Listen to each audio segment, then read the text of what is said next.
Hello everyone. आज हम लोग आर एस अग्रवाल का लाइंस एंड एंगल्स का टॉपिक स्टार्ट कर रहे हैं, जिसका 5A हम लोग कंप्लीट कर चुके थे। आज हम लोग 5B का सॉल्यूशंस करेंगे। इसके लिए पहला कॉन्सेप्ट हम लोग एक बार रिवाइज करेंगे, लीनियर पेयर का। लीनियर पेयर, अगर हम लोग के पास एक स्ट्रेट लाइन है तो वो हमेशा कितना बनाता है? 180 डिग्री बनाता है। इसी के साथ ये भी हम लोग जानते हैं कि अगर एक ही पॉइंट पर एक से ज्यादा एंगल भी अगर हो तो सबका सम क्या होगा? 180। ये लीनियर पेयर प्रॉपर्टी कहलाता है। यानी एक सीधा लाइन जो होता है वो हमेशा 180 डिग्री का होता है। इसी कॉन्सेप्ट पे बेस्ड स्टार्टिंग का पहला 5 क्वेश्चन अभी हम लोग देखते हैं। पहला क्वेश्चन है, इस टाइप का फिगर दिया हुआ है, ठीक है। फिगर में ए ओ बी एक स्ट्रेट लाइन है। अब ए ओ बी जब एक स्ट्रेट लाइन है तो ये वाला एंगल जो बन रहा है इस पॉइंट पर ये पूरा एंगल बना हुआ है। ये पूरा एंगल इस पॉइंट पर बना है। एक ये एंगल बना है और एक ये एंगल बना है, तो दोनों को जोड़ के कितना होगा? 180 डिग्री। कितना होगा? 180 डिग्री। मतलब हम लोग लिखेंगे कि given AOB is a straight line. Straight line है इसलिए angle AOC plus angle COB equal to 180 degree. अब AOC का वैल्यू हमको पता है 62, BOC का हमको वैल्यू नहीं पता है, लेकिन फिगर में दिया हुआ है क्या? इसको रिप्रेजेंट किया हुआ x, तो इसको x रिप्रेजेंट कर सकते हैं। और दोनों का सम कितना होगा? 180। इसीलिए x बराबर क्या हो जाएगा? 180 माइनस 62। मतलब हम लोग को अगर कोई भी एक एंगल दिया हुआ रहे और दूसरा एंगल फाइंड करने को कहे तो हम लोग आराम से निकाल सकते हैं। यानी 118 degree answer. Next question. Next है सेम AOB स्ट्रेट लाइन है। AOB जब स्ट्रेट लाइन है तो इस पॉइंट पे जो तीन एंगल बना है AOC, COD और DOB, ये तीनों का सम कितना होगा? 180 डिग्री होगा। यानी हम लोग लिख सकते हैं angle AOC plus angle COD plus angle DOB is equal to 180 degree. Reason क्या देंगे? Linear pair. एक ही पॉइंट पे जो इतना सारा एंगल बन रहा है, एक पॉइंट पे जितना भी एंगल बनेगा, यहाँ पर 10 भी अगर रे निकला हुआ रहता, 10 गो रे भी निकला हुआ रहता है, जितना एंगल बनाता है सारा एंगल मिला के कितना होगा? 180 डिग्री। हमेशा याद रखिएगा। AOC का वैल्यू है 3x माइनस 7, COD का वैल्यू है 55, इसका है DOB का x प्लस 20। इसके बाद हम लोग क्या करते हैं, जात जात एक साइड, मतलब x वाला पार्टी सबको एक साइड लाएंगे। 3 यहाँ कांस्टेंट भी था और वेरिएबल भी था। कांस्टेंट वेरिएबल, तो कांस्टेंट को एक तरफ, वेरिएबल को एक तरफ, प्लस को एक तरफ, माइनस को एक तरफ। 3x और 1x, आगे में कुछ नहीं है मतलब 1, 3x और x 4x प्लस 55 और 20 जोड़ेंगे तो 75 minus 7 is equal to 180। 4x plus 75 में 7 गया तो 68, यानी x 4x is equal to क्या हो जाएगा? 180 माइनस 68 मतलब 112। तो 4x इज इक्वल टू 112, तो x का वैल्यू निकल गया 4 2 8 9 10 11 मतलब 28। यही x का वैल्यू हम लोग पहले इसमें डालेंगे और इसमें डालेंगे। AOC का वैल्यू निकला, ठीक है। AOC क्या है? 3x माइनस 7, तो x का वैल्यू डालें हम लोग 28। 28 3 जा 84 यानी 84 माइनस 7 यानी 77। अब ये क्या है, D O B X plus 20 है, मतलब एक्स मेरा आया था ऊपर में 28 प्लस 20 48। अगर मान लीजिए हम लोग को अपना आंसर चेक करना है तो क्या करेंगे, तीनों एंगल्स का सम चेक करेंगे। एक आया मेरे पास 77, एक आया 48 और एक दिया हुआ था 55। तीनों को जोड़ेंगे तो कितना होगा, 180, यानी मेरा आंसर सही है। Same question, AOC straight line है तो यहाँ कितना एंगल बन रहा है, 1 2 3, तो ये तीनों एंगल का सम कितना हो जाएगा, 180 डिग्री। इसको पहला स्टेप लिख सकते हैं,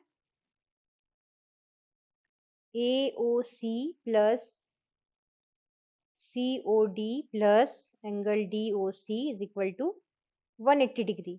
AOC मतलब 3x प्लस 7, COD मतलब 2x माइनस 19 और DOC मतलब x, तीनों मिला के 180। ऐसा क्वेश्चन को सॉल्व कैसे करेंगे, जब कांस्टेंट भी रहे और वेरिएबल भी रहे, बीच में प्लस है तो साइन चेंज नहीं होगा, तो वेरिएबल एक तरफ और कांस्टेंट एक तरफ। एक टर्म था, 2 3 4 5 टर्म था, 1 2 3 4 5 टर्म है मेरे पास, 3 2 1, तीनों को जोड़ेंगे 3 4 5 6 6x और यहाँ पर 7 प्लस माइनस माइनस तो दोनों को घटाएंगे तो 19 में 7 गया तो 12, 6x का वैल्यू कितना आ जाएगा, 180 प्लस 12, मतलब 6x इज इक्वल टू 192। तो x का वैल्यू आ जाएगा 192 बाई 6, मतलब x इज इक्वल टू 32। इसकी बात कैसे करेंगे, एंगल निकालने के लिए अब तीन एंगल है मेरे पास, एक x था तो x का वैल्यू 32 आ गया, दूसरा था 2x माइनस 19, मतलब 2 इंटू 32 माइनस 19, 32 टू जा 64 minus 19 means 45। Again 3 into, third वाला क्या है, 3 इंटू एक्स प्लस 7, एक्स का वैल्यू क्या है 32 निकाले हैं, 3 इंटू 32 प्लस 7, 32 थ्री जा 96 एंड प्लस 7, 6 6 12 3 13 हाथ में 103। आपका आंसर सही है या गलत है पता कैसे चलेगा, तीनों एंगल का सम कितना आना चाहिए 180, तो 103 45 और 32, 103 45 और 32 कितना होगा 180, मतलब मेरा वैल्यू सही है, जो हम आंसर बनाए हैं वो बिल्कुल सही आया है। जैसे कि हम लोग पहले भी क्वेश्चंस में डिस्कस कर चुके हैं कि जब भी किसी का रेशियो रहे, रेशियो दिया हुआ रहेगा तो उसमें एक हम लोग वेरिएबल खुद से मल्टीप्लाई कर देंगे तीनों में। जैसे यहाँ पर मेरे पास एंगल का नाम एक्स वाई जेड है तो वेरिएबल में एक्स वाई जेड नहीं लेंगे, तो क्या ले सकते हैं, लेट एंगल्स बी, ए कर देते हैं, ए तीनों में मल्टीप्लाई कर देते हैं, 5a 4a and 6a।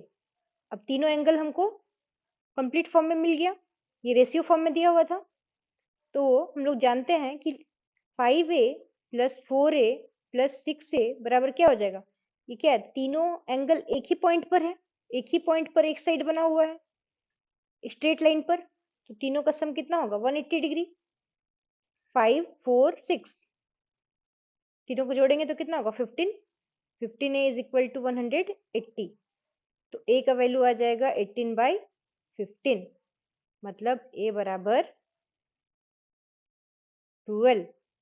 a जब 12 आया तो x क्या आ जाएगा 5a, मतलब 5 इंटू 12, पहला एंगल हो गया 5a मतलब 5 इंटू 12, 12 5 जा 60, 4a 4 इंटू 12, 12 4 जा 48, 6a 6 इंटू 12, 12 6 जा 72। अब बताइए तीनों एंगल मिल गया हमको। कैसा था एंगल सब? एक ही पॉइंट पर बना हुआ था, मतलब तीनों का सम कितना होगा? 180 होगा। अब मेरा आंसर सही है कि गलत है, ये चेक करने के लिए क्या करना पड़ेगा? तीनों को जोड़ना पड़ेगा। 60, 48 और 72, तीनों को जोड़ेंगे तो कितना हो जाएगा? 180। मतलब मेरा आंसर बिल्कुल सही है। लास्ट क्वेश्चन हम लोग आते हैं। ए ओ बी स्ट्रेट लाइन दिया हुआ है, दो एंगल यहाँ बना हुआ है देखिए। तो A O C plus angle C O B is equal to 180 degree. A O C मतलब क्या है? ए ओ सी 3x प्लस 20। सी ओ बी मतलब क्या है? 4x माइनस 36, दोनों मिला के 180 डिग्री। जात जात एक तरफ, 3x 4x एक तरफ लिख दिए, 20 और माइनस 36 एक साइड लिख दिए। अब 4 और 3 7, 20 में 36 प्लस माइनस माइनस होता है इसलिए दोनों को घटाएंगे। 36 में 20 गया तो 16, और साइन किसका होगा? बड़ा का। अब x 7x बराबर हो जाएगा 180 प्लस 16, मतलब x बराबर 196/7, मतलब 7 2 14, 15 16 17 18 19, 7 8 56। x का वैल्यू कितना आ गया? 28। जब x का वैल्यू मेरे पास 28 आ गया तो दोनों एंगल्स निकाल लेंगे। 3 इंटू 28 प्लस 20, पहले मल्टीप्लाई करेंगे फिर 20 से जोड़ देंगे। 4 इंटू 28 माइनस 36, पहले ये दोनों को मल्टीप्लाई कर लेंगे और 36 से घटा देंगे। 28 3 सा 54 प्लस 20, इसका आ गया 104। इसमें हो गया आपका 112 माइनस 36, मतलब 76। अब बताइए चेक कैसे करेंगे? 76 एक एंगल था, एक 104 था, क्या दोनों का सम 180 आ रहा है? अगर आ रहा है तो यानी मेरा आंसर सही है। इसी तरह हम लोग अगर आप लोग चाहते हैं कि हम लोग ये सीरीज और आगे बढ़ाएं तो प्लीज कमेंट कीजिए। अगर आप लोग को वीडियो अच्छी लगे, कुछ समझ में आया है और भी सीखना चाहते हैं तो चैनल को सब्सक्राइब कर लीजिए, वीडियो को लाइक करना मत भूलिएगा। Thank you.